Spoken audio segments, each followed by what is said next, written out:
I worked in Silicon Valley. 6 figures, long hours, and still, I double-checked grocery prices, wore the same sneakers for 3 years, waited for Black Friday to buy a $40 blender. Meanwhile, my family, no jobs, no income.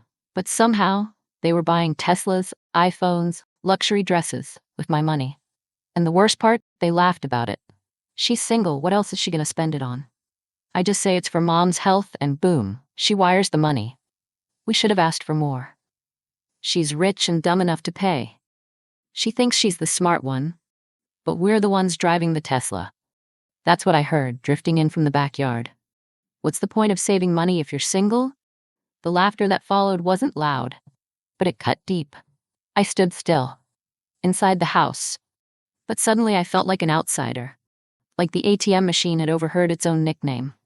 They didn't just take from me, they pitied me, mocked me, and I let them, for years. But not anymore.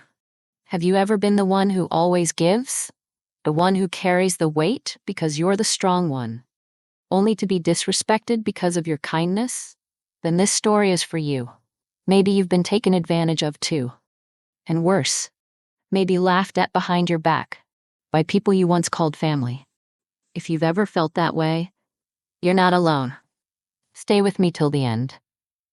Because maybe, just maybe, what you're about to hear will be the gentle reminder you've been waiting for all these years. You deserve respect, not because of how much you give, but simply because of who you are.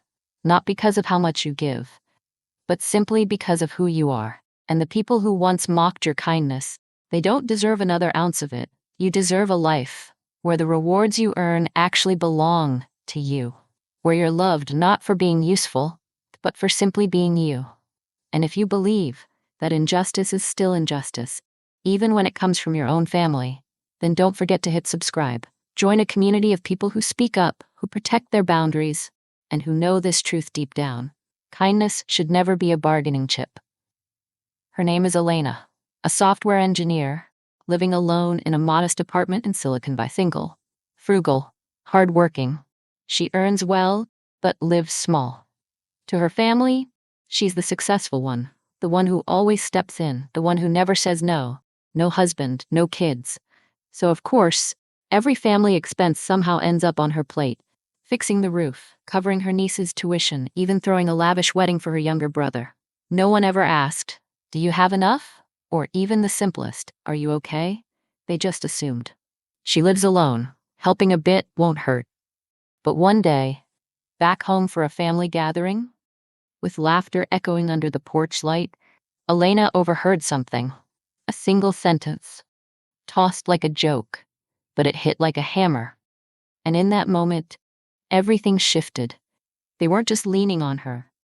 They were looking down on her. Her kindness had become an expectation. And worse, no one even thought they were doing anything wrong. Was I just a wallet to them? She wondered. A soft heart with a PIN code? That moment sparked something in Elena. She started digging, uncovering every bill, every hidden transaction, dressed up in the costume of family need. No rage, no yelling. She just started taking her life back, the parts they'd quietly claimed as if they were always theirs. And in that silence, something returned. Not her money, not even her pride, but herself. Ever wondered why the kinder you are, the more invisible you become? Maybe it's because when kindness is misplaced, it turns you into a bridge. A quiet, dependable bridge. The kind people walk across without ever saying thank you. To her family, Elena was always the one with money. No one asked how she was living. No one asked what she was sacrificing. All they saw was someone to call when the bills came due. Her mother once said, "You live alone. No kids, no real burdens. Your brother's got a wife, 2 kids, and way more responsibilities." And just like that, that sentence became a verdict. It became enough. Enough to justify every expense landing on Elena's shoulders. No asking. No checking. Just assumption. Elena can handle it. Josh, her younger brother, started leaning in harder. He had no steady job, and no real intention of finding one. At a family dinner, his wife Tiffany let out a laugh. "My husband doesn't need to try too hard," she said. We've got an ATM in the family. Her name's Elena. The table erupted, forks clinked, laughter echoed under soft lighting. Everyone laughed. Except Elena. She was the only one who didn't know they'd all been laughing at her long before this moment. For 2 years, Josh bounced from one job to the next. Never lasted more than a few weeks. Always the same excuses. Low pay, bad vibes, too much pressure. But Elena knew the truth. He never tried. No degree, no skills, no accountability. Tiffany wasn't any better. She worked at a salon, but called in sick more than she showed up. She jumped from one get-rich-quick scheme to another. Most of them? Shady MLM scams. Nothing real, nothing lasting. And after a few flops, she was drowning in debt. High-interest loans, maxed-out cards, bills that seemed to multiply overnight. Then one day, Elena got a call from the bank. She was listed as a guarantor for a loan she'd never even heard of, co-signed by her, spent by Tiffany. First, Elena froze, confused, shocked. Then, she stayed quiet. They must be struggling, she thought. If I can help, I should. But the real storm was still ahead. Josh and Tiffany's wedding. The dress. The rings. The venue. All of it. Paid for by Elena. She hadn't planned it that way, she really hadn't. But the calls kept coming. Each one chipping away at her resolve. He just lost his job again. Help him start his marriage right. Josh pleaded, "It's my one big day, sis." "How can it not be perfect?" Tiffany cried. "That ring, it's been my dream since I was a little girl. You only get married once. Even if we have money later, we can't buy this memory again." And then came the pressure from her parents. Familiar. Heavy. Everyone we know throws big weddings for their kids. What? Are we supposed to be the cheap family? It'd be embarrassing, sweetheart. And just like that, Elena folded. Not because she wanted to, but because she always had. And just like so many times before, Elena gave in. But what hurt her most wasn't the money. It was how bold the demands were. Like they weren't even asking. Like they already knew. She'd say yes. Josh didn't even blink. He wanted a diamond ring. Imported. Custom, the kind that turns heads. A 7-day honeymoon in Hawaii. First class. All of it. Paid for by Elena. No thank you. No pause. No glance of gratitude. Just that quiet assumption. Well, she's got money. Elena watched them laughing, dancing under the warm glow of string lights at a wedding that sparkled like a dream. And her? She went home to a tiny rental apartment in Palo Alto, still saving every cent. Still dreaming of the day she could afford a place of her own. Then one evening, the phone rang. It was her mother. Her voice, hoarse, like she was holding something in. "The roof's leaking. The floors are peeling. If we don't fix it soon, it could be dangerous, honey." They needed nearly $30,000. Urgently. Elena didn't ask questions. Didn't hesitate. "Send me the account details," she said. And the next morning, the money was gone. Transferred. With trust. She believed it was the right thing to do. This was the house. Her childhood home. The place that still held echoes of bedtime stories and burnt toast on Saturday mornings. But a few months later, something broke. Not loud, not dramatic. Just one swipe on her phone. Scrolling through Instagram and freezing. Tiffany had posted a photo. Her daughter, playing on a wide green lawn in front of a freshly painted White House. The caption? "Our new beginning." And Elena knew instantly. That wasn't their old house. It was the one in San Jose. The property Josh's in-laws had gifted Tiffany before the wedding. And the paint, the lawn, the brand new roof, they all matched, almost dollar for dollar, the money Elena had sent. That was the moment her breath caught. Not from shock, but recognition. She hadn't just sent money. She had funded someone else's dream in the name of family. Now fully renovated. New roof, new flooring, flower beds, double-glazed windows. Funny how paint can cover more than just old walls. The renovations almost exactly matched the $30,000 Elena had wired.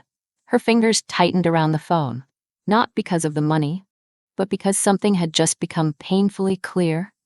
The house she thought was theirs had never really been hers. The money she sent in silence wasn't for repairs. It was to decorate someone else's dream. She had spent years saving, clipping every expense, skipping vacations, just to one day afford a place of her own. Home no one ever helped her build. In this family, Elena was always the one who could handle it, because she was single. No husband, no kids. What's she saving for anyway? That's what they whispered behind her back. Meanwhile, Josh, with a wife and 2 kids, was the one with real responsibilities. So of course, Elena should share. But what no one ever knew was how many times she said no to herself just to say yes to them. How many little joys she passed up. A trip, a small treat, a coffee shop moment she thought she didn't deserve. And even though she never said it aloud, Elena always felt it. In her mother's eyes. That subtle, persistent favoritism. Linda always had a soft spot for Josh. Years ago, Elena had gotten a full scholarship to Stanford. She left for the city. And Josh, the family couldn't afford college for him. Elena was the chosen one. Josh was left behind. Their parents believed they had poured everything into one child, and the other had been robbed of his chance. That guilt? Over time, it became something else entirely. That guilt, over time, morphed into something else, a blind kind of overcompensation. No matter how Josh lived, how many jobs he lost, how little he tried, they still believed he deserved another chance. And Elena? She'd already had enough, so she should keep giving. No questions asked, no complaints allowed, no one ever said it out loud, but everyone acted like it was true. But what happens when quiet expectations become emotional leverage? Then came the day her father, Richard, had a stroke. Tiffany took time off to care for him.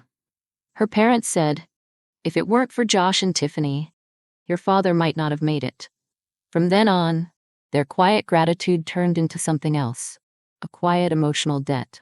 In their eyes, Josh had earned more, and Elena was just expected to give, even if she never stopped, even if she carried everyone on her back. Her kindness wasn't seen as kindness anymore. It was expected. It was automatic. Until one day, she was walking past the backyard during her nephew's birthday party, balloons swaying, laughter echoing under the porch light. Then, a voice. High, sharp, familiar. "We're getting the Tesla next week. Big thanks to my lovely sister-in-law. She covered it all." Elena froze. Her eyes darted. Her hand trembled like she just touched a live wire. And in that moment, everything clicked. She wasn't the generous sister anymore. She was the joke. Not just the money. Not just the unpaid loans. But the truth. The bitter truth she'd been avoiding for years. The truth no one ever said out loud, but everyone silently believed. From that moment on, Elena knew. She couldn't unhear it. She couldn't pretend anymore. The truth had slipped through a crack in the laughter, leaked out in a backyard phone call. She'd come home for Liam's birthday. The house buzzed with warmth, laughter, familiar dishes, friendly chatter, hugs that felt whole. But inside Elena something stirred. Like a tiny crack in the paint, invisible to the eye but deep enough to bring down the whole wall if you touched the right spot. She smiled along, nodded at small talk, but every sound felt muted, like her lungs were tight, like the room was full but the air had been sucked out. Something wasn't right. She could feel it, but she didn't have the proof. Not yet. Out in the yard, taking a quick work call, she heard laughter spill from the back porch. At first, she turned to leave. Just another family moment, probably nothing. But a voice stopped her. High, sharp, familiar. She stiffened, gripped her phone tighter. Her eyes flickered. A chill crawled up her spine. She crept toward the fence. The voices got clearer. Tiffany. Laughing. Loud and careless. "That Tesla's ours next week. Everything's paid. My lovely sister-in-law covered it all." Elena stood frozen. Something inside her snapped, like a steel door slamming shut in her chest. Then came Josh's voice. Flat. Casual. Almost bored. "Yeah, the iPhones too. No way we could afford that on zero income." Elena stood behind a bush soaked in morning dew, her heart twisted in her chest, tight and cold. She didn't feel like part of this family anymore. She felt like a side character, mocked in a story she didn't even know she was in. One of the guests laughed. "Wait, where'd y'all get the money for all this?" Tiffany jumped in, smug and glowing. "Who else?" "My sister-in-law, of course. She's rich but never spends a dime. Tesla's almost paid off. If you're dumb but know how to make money, might as well let someone else spend it for you, right?" The group erupted in laughter. Josh cracked open a beer, nodding like he'd just pulled off a masterclass in manipulation. And then Tiffany, the final twist of the knife, Just upgraded to 2 iPhone 15 Pro Maxes, 1 TB baby. None of that basic stuff. Both mine and Josh's. Easy peasy, all thanks to our little angel of a sister. Elena froze. She was still using her beat-up iPhone 13 Pro Max, 3 years old, scratched-up casing, weak battery. She had to use wired headphones just to call her mom because the earpiece cut in and out. And yet, there they were, waving shiny new phones under string lights, laughing, flexing. On her dime. The chill in her chest turned into something sharper. Humiliation, disgust, a burning sense of betrayal. The contrast was brutal. She remembered, just a few months back, a phone call from her mom, Linda. Late on a quiet weekend night. Her voice was frail, barely holding together at the end. "Honey, I've got severe spinal degeneration. The doctor said if we don't treat it soon, it might affect my nerves. But don't tell your dad, he'd just worry. Please, don't tell anyone." $3,200. That's what her mother asked for. Elena sent it that night. No questions. No hesitation. Because her mom was the one person she never wanted to doubt. But now, under the soft yellow glow of the backyard lights, she stood watching Josh and Tiffany, grinning like kids in a candy store, waving around 2 brand new iPhones. The total cost? Nearly identical to the $3,200 she'd wired in silence. She didn't need receipts. She didn't need proof. Her heart had already done the math, and the pain that bloomed inside her wasn't just about the money.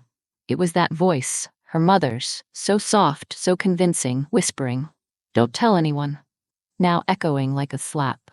Words she once treasured, words that had been her last source of warmth in a cold, messy world, were now breaking apart inside her memory. This wasn't just about losing money, it was about losing trust. Trust she had protected all her adult life, even knowing that family isn't always fair. But the worst part? This wasn't the end of it. The $30,000 for home repairs also came from her mother's request. And the reason? Sounded completely reasonable. The old family home was falling apart, nearly 3 decades old. The roof leaked, the foundation cracked, the floors needed relaying. Linda said they were waiting on blueprints, couldn't find a good contractor, then it started raining too much. And every time Elena checked in, the response was the same. "Just give Mom a little more time, honey." So she did. No questions. To her, it was the home of her childhood. She believed she was helping her parents fix the place they still lived in. Until one afternoon, Elena was sitting in her car in a parking lot, killing time before a meeting, scrolling through social media. And then, a photo popped up. Tiffany had just posted it. Their daughter was playing on a freshly cut lawn in front of a house painted crisp white. The caption was short, "A brand new beginning." Elena froze, her chest tightened. The house in the photo wasn't the old one. It was the house in San Jose, the one Josh's in-laws had transferred to Tiffany before the wedding. And now, it had just been fully renovated. New roof, new floors, double-pane glass doors, fresh landscaping, repainted from top to bottom. Elena didn't even need to double-check. The renovation costs, just from what she could see, lined up almost exactly with the $30,000 she'd wired months ago. She didn't know how long she sat there. Phone clenched in her hand like it was the only thing keeping her grounded, but there was nothing left to hold on to. She, the one still renting a small apartment in Palo Alto, pinching pennies, counting coupons, saving for a home of her own, had just discovered that her dream had already come true. For someone else. With her money. She didn't cry, she didn't scream. But inside, it felt like someone was slicing through her chest piece by piece, with a blade made of ice. Not because she'd been betrayed by strangers, but because the hand holding the blade belonged to the very people she used to believe were her safest place in the world. The deepest betrayals never come from strangers. They come from the ones you'd swear never would. And when the truth finally reveals itself, not in loud accusations but in quiet clues, a receipt, a photo, a look, you realize some cracks never heal. And just as that anger was starting to settle, another blow landed. Elena had just returned to Palo Alto. She hadn't even unpacked her bags when her phone buzzed. Bank notification. Transaction. $49,380. Tesla showroom. Mountain View. Her hands went cold. A chill ran down her spine, like someone had just opened her front door in the middle of the night, without a sound. She opened her banking app. Scrolled. She hadn't made any large purchases. Definitely not a down payment on a Tesla Model Y or Dodd, but the details were there, clear as day. Recipient, Josh Walker.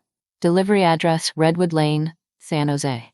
The same house, the one from Tiffany's post, a brand new beginning. Elena stared at the screen, frozen. She called home immediately, her voice calm, but her heart racing. Her father, Richard, dodged the question. Her mother, Linda, tiptoed around it. The old car kept breaking down, sweetie. We didn't want the kids getting stranded. You're not even spending the money. Who else should use it? It's family, isn't it? And, did you forget? When your dad had the stroke, it was Josh who stayed up all night. If it wasn't for him, your father might not have made it. Every word, like a blade, sharp, cold, deliberate. They weren't just justifying the theft. They were attaching a price tag to Josh's good deeds, a receipt for her silence. They'd taken the most sacred part of her willingness to give, and twisted it into a debt. A weapon, $49,380. It wasn't just a number, it was proof. That this time, they hadn't just exploited her kindness, they'd monetized it, normalized it, expected it, as if it were her duty. But Elena knew better now. She didn't need to scream, she didn't need to beg, she would let the truth speak. Let the ones who laughed, who treated her generosity like foolishness, drown in the very silence they once forced her to live in. The investigation, the confrontation, the fight back. No tears, no breakdown. Elena sat alone in her tiny Palo Alto apartment. The blue glow from her laptop screen painted faint shadows across her tense face. The room was silent, as if the walls themselves were holding their breath. Only one sound, keystrokes. Steady, controlled, surgical. She wasn't the soft-spoken sister anymore. She was a software engineer, analyzing a breach. Only this time, the breach was her life. She started from the basics, cross-referenced IP addresses, matched timestamps, traced device IDs, and login patterns. Every clue was a sliver of glass. But when pieced together, they reflected a truth she could no longer deny. An invoice from the Tesla showroom, a formal request for surveillance footage, and then one short clip. Josh, standing beside a sales associate, holding up a phone Elena recognized instantly. Her phone. The scene hit like a slap in the dark. She remembered the party. She dozed off on the back porch, exhausted after hours of smiling through tension, and Josh must have seen his chance. He quietly picked up her phone, tilted it toward her sleeping face. Face ID blinked green, unlocked. One swipe, one tap. The banking app, already logged in. And just like that, $49,380. Gone. No asking, no warning, no shame. Just taken. Elena kept digging. A new thread. This time, an email. A financial authorization request, sent from her mom's account. But the signature at the bottom? Richard. Her dad. A cold prickle ran down her neck. She remembered borrowing her mother's laptop on a visit months ago. Had her account stayed logged in? Maybe. But why was the email sent just hours before the Tesla payment? And why would Richard, someone with no access to her finances, be signing off like he had any right? Her chair scraped the floor. She buried her face in both hands. This wasn't chaos. It was choreography. Not a mistake. A mechanism. A plan. Built not just on lies, but on knowledge. They knew her blind spots. And they used them. Used her trust like a fingerprint. Like a master key. She didn't scream. Didn't cry. She just sat there, motionless, as the chill moved through her. From her fingertips to her spine to the back of her throat, what she felt wasn't even anger anymore.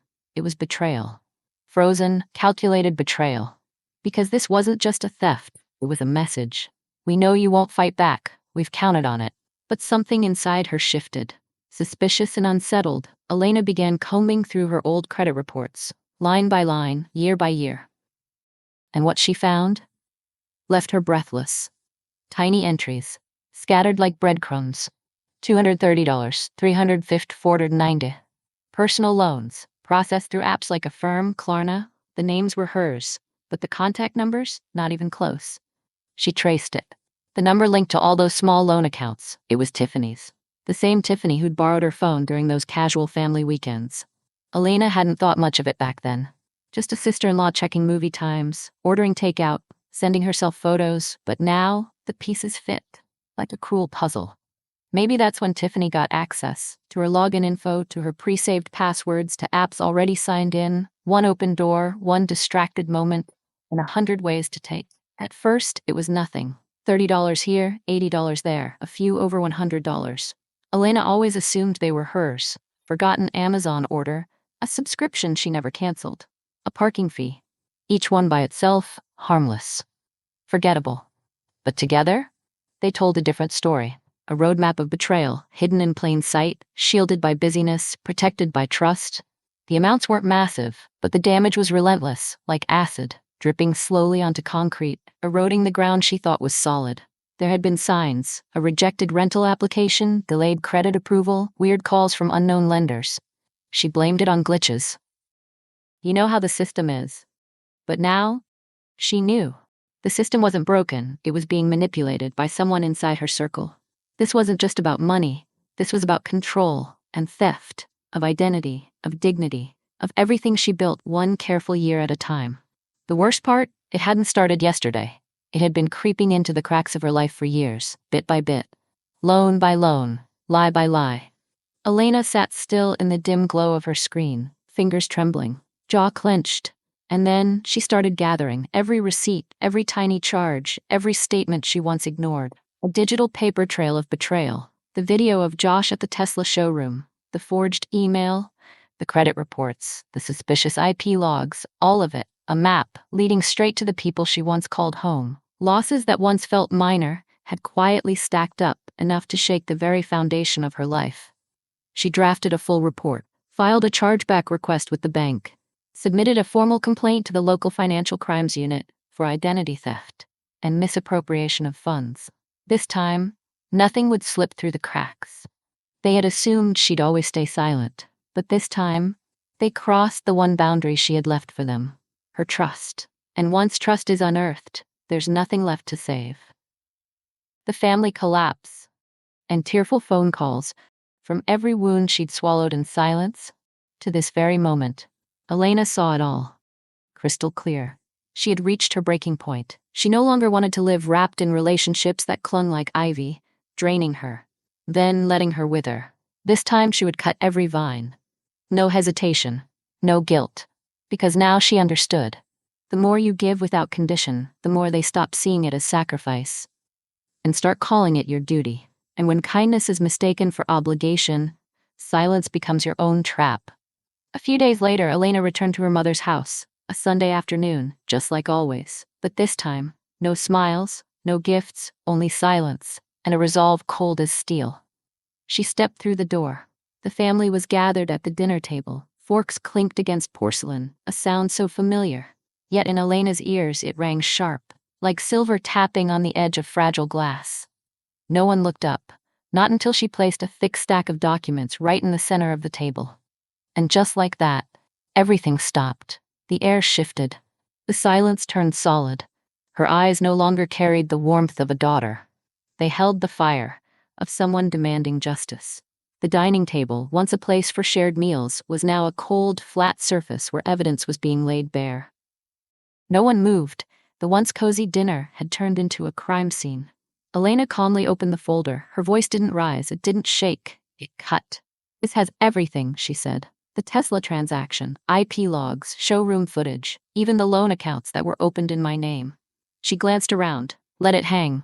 Then, for the longest time, I thought those were just utility bills, online subscriptions, maybe a delivery I forgot I made. She paused, took a breath, slow, steady.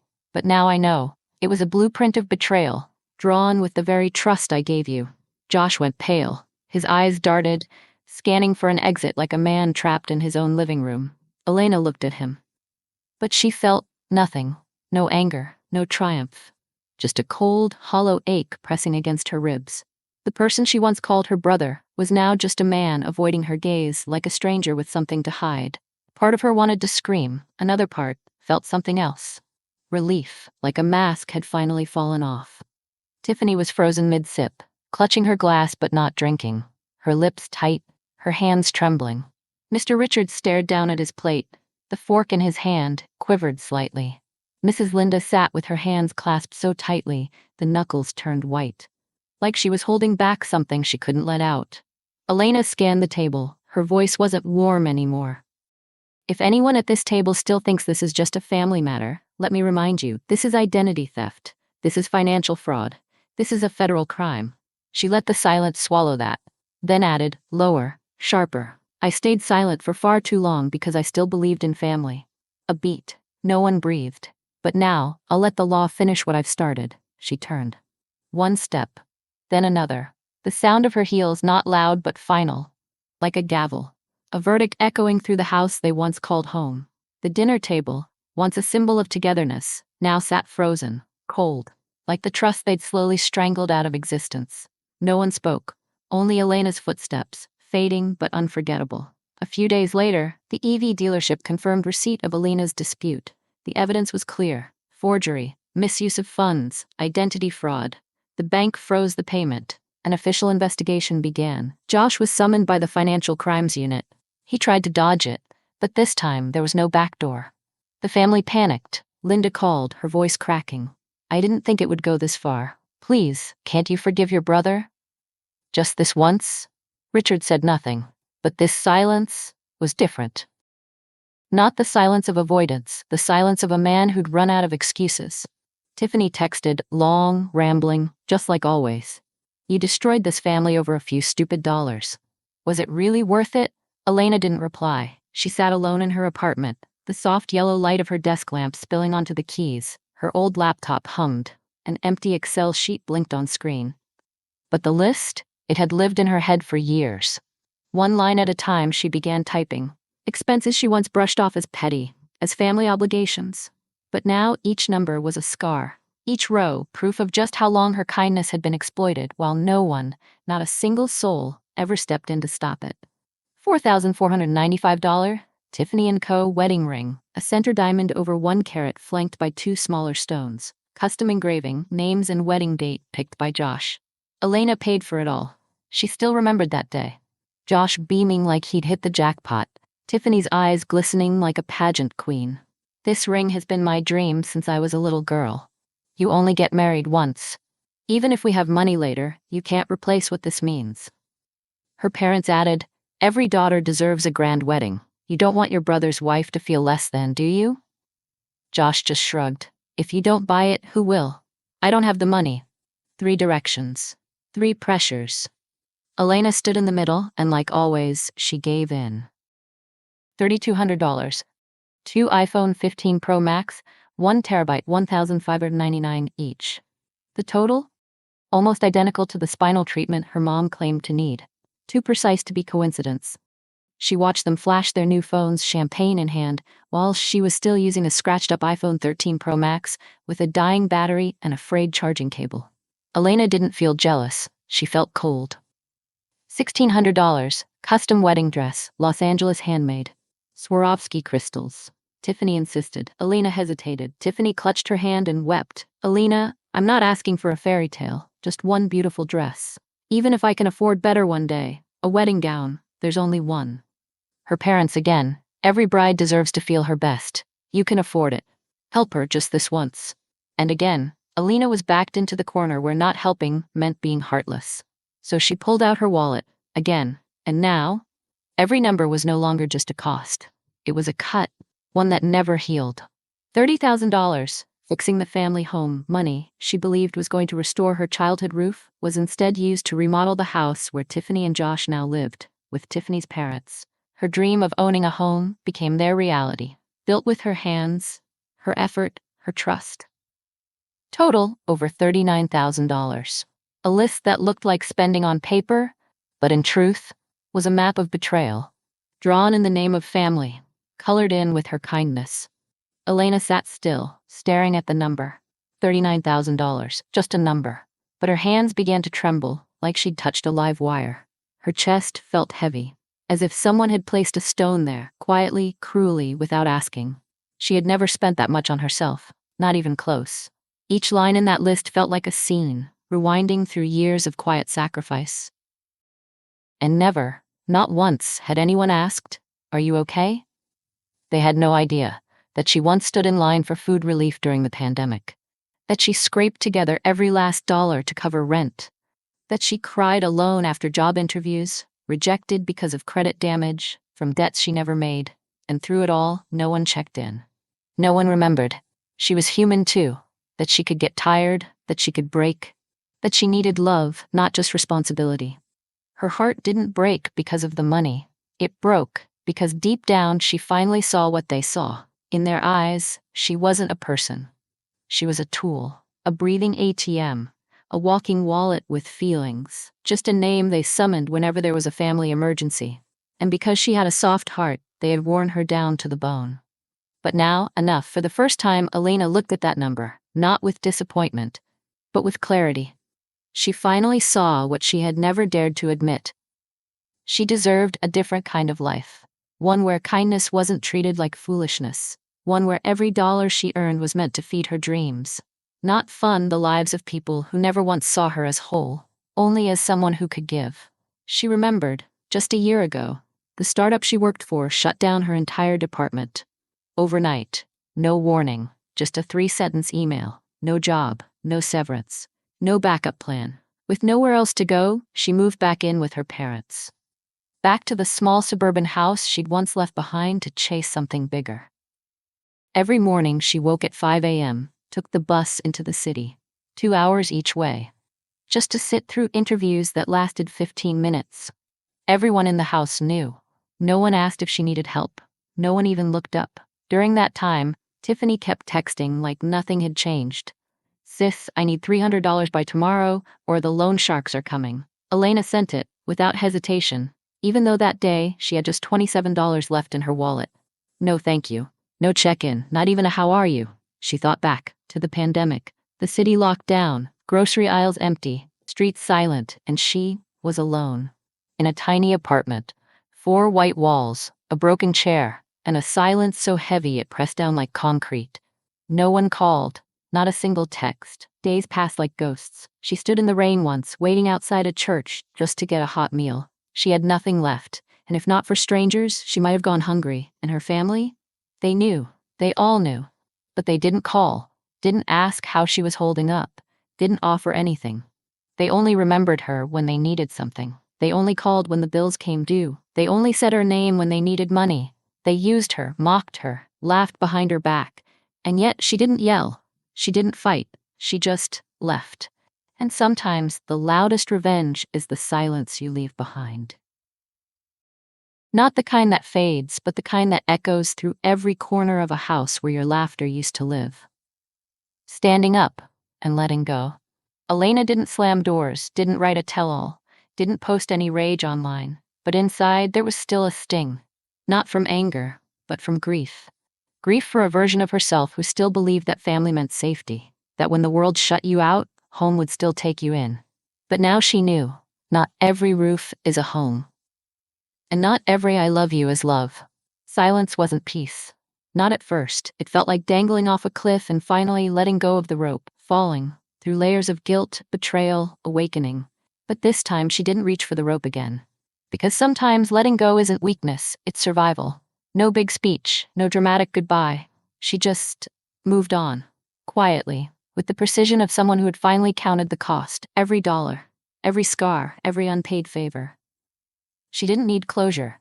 She needed distance. She changed her number, unlinked every shared login, moved her assets to a new bank, 2-factor, biometric locks, physical verification. She wasn't just protecting her money anymore. She was protecting herself from the people who once drained her dry and called it family. A few months later, after late nights cutting back on everything, meal by meal, bill by bill, Elena closed on her first home. Tiny, modest, off Middlefield Road in Palo Alto. 10 minutes from her new office. Not the biggest house, not the fanciest. But for the first time in her life, it was hers. Not the biggest, not the flashiest, but it was the first place that ever truly belonged to her. No more guilt tripping. No more side eyes about how she spent her money. No more counting her income like it was community property. Just Elena. And peace. This house wasn't a reward for all the times she kept quiet. It was the beginning of a life she chose for herself. On move-in day, she hired a locksmith. Not the standard kind. Top tier, fingerprint scan, retina lock, military-grade encryption. As the final screw clicked in, Elena stood by the door, placed her hand on the handle, slow, steady. She said nothing, but in her mind, one truth echoed loud and clear. This isn't just a new lock. It's a new gatekeeper to my life. The house now had the highest level of protection, and from now on, anyone stepping into her world had to earn it. Those who once laughed behind her back, they no longer held a key. She was once called selfish just for saying no. But in a family where kindness becomes currency, saying no isn't selfish. It's survival. The comeback. It happened on a quiet night. The wind rustled the trees. A warm yellow glow spilled from the kitchen lamp. Elena sat at her new table, small, wooden, still smelling of fresh varnish. She opened her laptop, paused, breathed, then placed her fingers on the keys, and typed, "Being the family's safety net isn't love. It's unpaid labor. And when that labor goes unacknowledged, it turns into something else entirely. It becomes quiet resentment, the kind that doesn't shout, but remembers everything." She posted it on her personal blog. No expectations, no hashtags, no grand plan, just a thought, a release. But within days, it spread. Thousands of shares, tens of thousands of reactions. And then, on a quiet Saturday morning, Elena opened her laptop, alone. A comment popped up. "Thank you for saying what I never could. I thought I was the only one." Her eyes welled up, then came another, and another. Each one, a quiet wave of empathy, gently washing over the cracks betrayal had left behind. For the first time in a long, long while, Elena felt warmth in her chest. Not because someone needed money, but because someone, somewhere, understood. Many readers, especially those raised in manipulative families, called Elena's post the declaration I never had the courage to say out loud. Weeks later, an email landed in her inbox. TEDx San Jose. This year's theme, the power of saying no. They invited her to speak. That night, under the soft red circle of the TEDx spotlight, Elena stood tall. She didn't share her story for sympathy. She told it as a quiet manifesto that some boundaries, when drawn at the right time, can save your life from disappearing into the dark. In the comments section of her blog, a girl named Mia, Tiffany's distant niece, left a message. "Thank you, Aunt Elena. I used to think staying quiet and being kind was how you keep peace in the family. But because of you, I understand now. If I don't know how to say no, my kindness will always be treated like a favor owed." One day, Elena received another message, this time from a young coworker, someone she had once helped quietly, never knowing what that girl was enduring at home. The message was short, but it landed like a stone dropped in still water. "Because of you, I finally left a toxic family. I'm no longer afraid of being called ungrateful or selfish. I just know if I hadn't walked away, I never would have found myself." Elena stared at the screen. She didn't smile, she didn't cry, but something in her heart settled. Maybe she had spent years giving to the wrong people. But now, her story was giving in a way that could never be taken. Forgiveness, Elena realized, wasn't a gift she gave to them. It was a gift she gave to herself. To let go, without bitterness. To move forward, without dragging the past behind her like a weight. To live a life not defined by pain, but reclaimed by peace. Ending, quieter, stronger. Elena sat on her balcony, a warm cup of tea resting in her hands. The Santa Cruz Mountains faded in the distance, bathed in soft amber dusk. No urgent texts, no unread emails, just the wind, the scent of damp grass, and silence, not empty, but full. For the first time in years, Elena felt peace, not because someone handed it to her, but because she had chosen it. Beside her, on a small table, lay her journal. In it, she had once written, "I used to live for my family's approval, chasing glances, praise, and validation that never came. Now I live for my own quiet peace. No more proving, no more enduring. Just me, whole and free." While tidying a drawer one morning, Elena came across a letter she had never seen before. It was from her mother. In shaky handwriting, Linda had written, "I always felt guilty for not being able to give Josh what I gave you, and every time he stumbled, I felt I owed him something. That quiet debt turned into blind favoritism. I thought letting you carry more would balance what Josh lacked, but I was wrong. Love, when misplaced, can fracture an entire home." Elena folded the letter gently, slipped it back into the journal, the place where she had stored all the truths she never had the chance to say aloud. Next to it, she found another envelope. A short note from her father, mailed quietly, no greeting, no subject, just a few lines, carefully written as if each word had been fought for. "No one ever taught me how to be a father to someone like you. Strong, independent, so different from the rest of us. But thank you for not becoming like the rest of us. You held on to yourself, even when we forgot who you were." Elena sat still, the tea in her hands long gone cold. But something warm stirred inside her chest. Not the need for more apologies, not the ache of old wounds. Just this. The quiet knowledge that she didn't need to be healed by the people who hurt her. She had chosen to become whole. All on her own. And beneath it, in Elena's own handwriting, I am not selfish. I simply learned to protect what no one else thought to guard. My dignity. If you saw even a small part of yourself in Elena's story, maybe you've carried more than you should. Maybe you were called selfish, just for saying no. Maybe you gave out of pure love, and got laughed at behind your back. Or worse, forgotten. Did you speak up? Or did you stay silent? Write it down. Your story matters, because maybe, just maybe, your truth could be the light someone else has been searching for in the dark. Tell us where you're watching from. Drop your city or country in the comments, so Elena and everyone who's been overlooked just for being kind knows they are not alone. Whether you're in Texas, London, Sydney, or Nairobi, kindness deserves witnesses, and empathy connects us, even across oceans. If this story touched you, tap like as a quiet thank you to everyone brave enough to finally speak the truth most families never say out loud. Subscribe to join a community that believes justice matters. Boundaries matter. Kindness is not weakness. And if you've ever felt invisible, unseen, or unheard, then maybe, just maybe, this is the place where you finally feel understood. She didn't lose her family. She found herself.